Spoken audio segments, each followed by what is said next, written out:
Kalimat esai yang sesuai dengan kutipan cerpen tersebut adalah, oke, kita baca dulu. Aku masuk ke dalam kantor dan bersalaman dengan seorang lelaki yang tersenyum-senyum yang bernama Pak Blocher.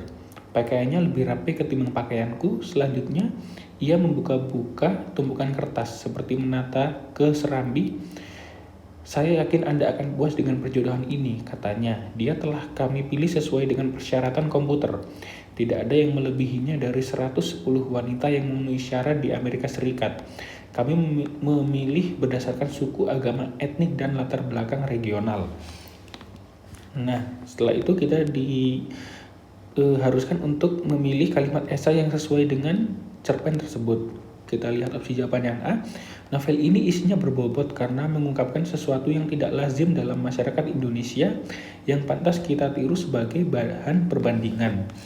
Nah, yang A ini masih kurang tepat karena di sini ada kata-kata yang pantas kita tiru sebagai bahan perbandingan. Nah, untuk hal tersebut tidak seharusnya kita tiru ya, atau masih belum tepat kita tiru kalau kita pakai pada era saat ini.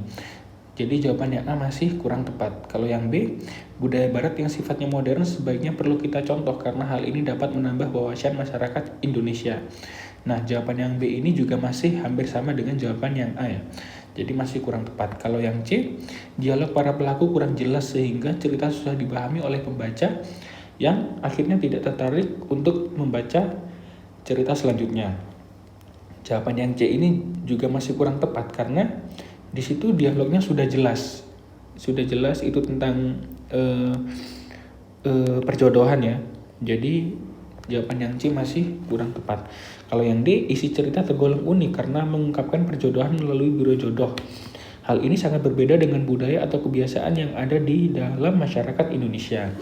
Nah, kalau yang D ini adalah jawaban yang benar karena di situ dituliskan cerita ini tergolong unik.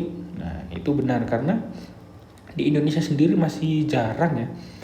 Maksudnya perjodohan langsung tetapi itu melalui biro jodoh itu masih sedikit sekali.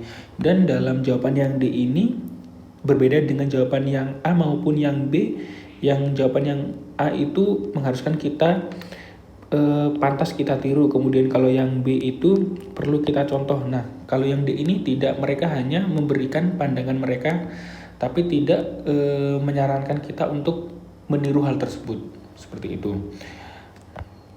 Kemudian kalau yang E, bahasa yang digunakan tidak wajar dan tidak memenuhi sasaran karena terkesan melebih-lebihkan suatu perjodohan yang seharusnya tidak menjadi bahan publikasi. Nah, jawaban yang ini juga masih kurang tepat.